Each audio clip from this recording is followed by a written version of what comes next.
Sin duda.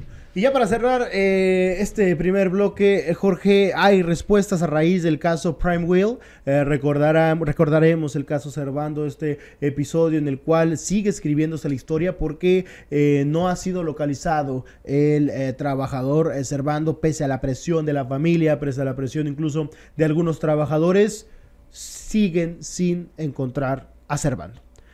Más allá de esta situación, que obviamente es lo más importante, la localización de esta persona, posteriormente llevar a la justicia y la no repetición, evidentemente, la última parte le corresponde no solo a la Fiscalía, sino también a otros entes, como lo es el Congreso del Estado. Y es que a raíz de este episodio y partiendo de la premisa de lo que ocurrió en la empresa Prime Wheel, el Congreso del Estado nuevamente revive un tema que tenía pues ya guardado en el tintero, ¿no? Ya lo había dejado un poco en el olvido, que es el de las empresas golondrinas, en los cuales ahora se pretende agregar situaciones como esta, situaciones como lo que se tiene que hacer en caso de que se dé una desaparición o mecanismos para evitar que se den este tipo de cuestiones.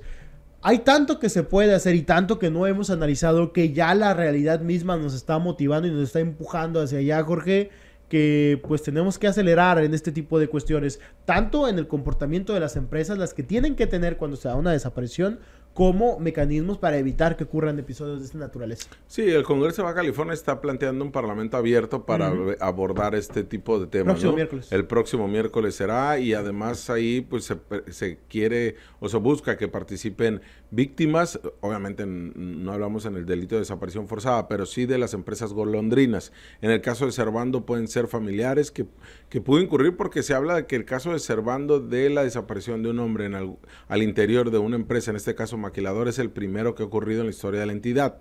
Entonces sería interesante que pues fueran, si es que hay familiares de otros casos que quizá no se denunciaron, que quizá no tuvieron los reflectores, como el caso de Servando, pues también acudan el próximo miércoles al Congreso del Estado para, en este parlamento abierto, se engrose o se haga una iniciativa más amplia con todos los testimonios, con todo lo que se vive, y a partir de ahí también lo que son las empresas golondrinas. Hemos hablado de casos significativos de Mexicali que ocurrieron al principio de este siglo, que todavía siguen sin tener un resultado positivo para las víctimas de estas empresas golondrinas.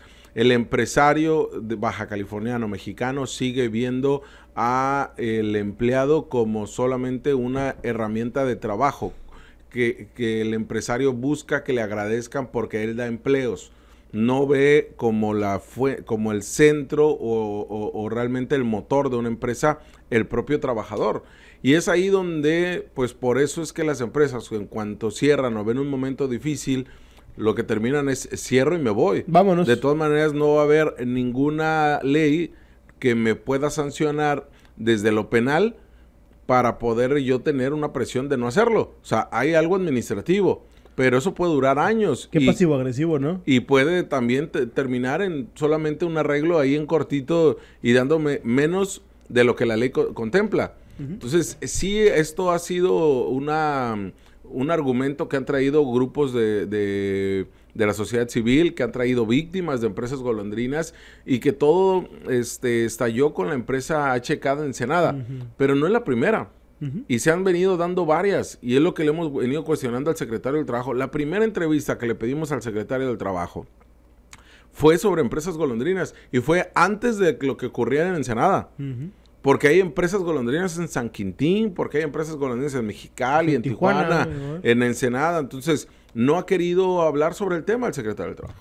Ha hablado en condiciones mucho más cómodas, ¿no? A lo mejor donde él tiene un poco más el control de lo que se está generando. Obviamente ya nos resignamos a que no nos va a dar la entrevista.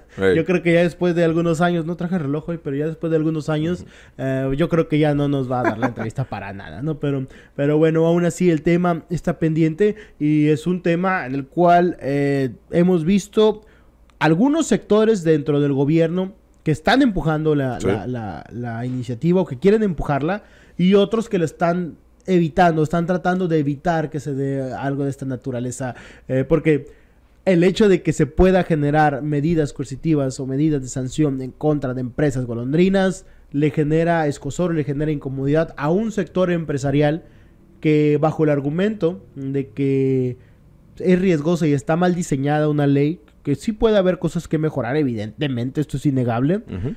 La verdad es que también choca o trastoca algunos intereses. Sí. Entonces, ahí es donde recae el punto. De Kurt Holland no vas a estar hablando. No, voy a hablar lo que yo quiera de Kurt Holland. Por favor. Voy a hablar y voy a orar por Israel como lo hace Kurt Holland. A Kurt Holland déjamelo en paz.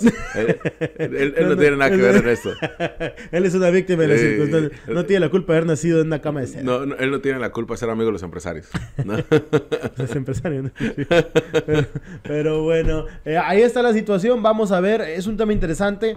Pretenden diseñar mecanismos para que evitar la desaparición forzada dentro de las instalaciones de trabajo, y también se tiene que legislar en el ámbito de que se pueda dar una certeza jurídica a las familias en caso de que se genere una desaparición, porque hay muchas cuestiones que todavía no quedan claras, de que si tendría que haber una responsabilidad de la empresa, si tendría que haber una indemnización de la empresa porque el episodio ocurrió en este lugar, la persona no ha fallecido, o sea, no se ha identificado como fallecida, está desaparecida. No es un accidente de trabajo. Y no es considerado un accidente de trabajo.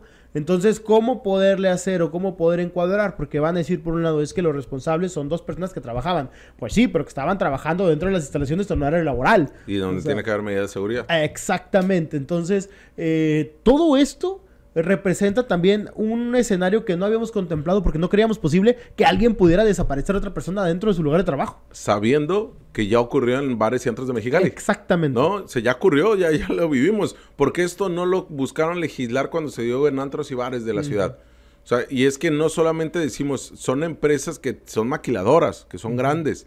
También en un bar, en un antro, en un restaurante, en una empresa pequeña, en un call center, tendrán que, es lo mismo, son empresas. Y es ahí donde tendremos que seguir cuestionando a la autoridad por qué no ha avanzado en temas de prevención, Villa. Porque todo esto radica, o sea, ¿por qué sucede lo de HK Yellow en Ensenada? Por las protestas. Por cómo estuvieron los trabajadores y trabajadoras exhibiendo el caso durante casi un mes.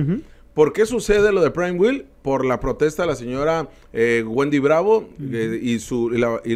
la mamá del propio Servando. Por las protestas, por el cierre de la empresa, porque han estado presionando de esta manera.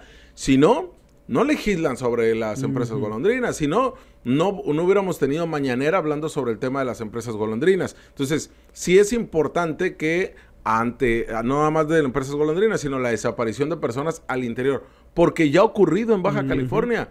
Y esto solamente lo han centrado como si hubiera ocurrido en una maquiladora. La no repetición, lo hemos dicho, es la última parte de la justicia. Te hablamos de frente.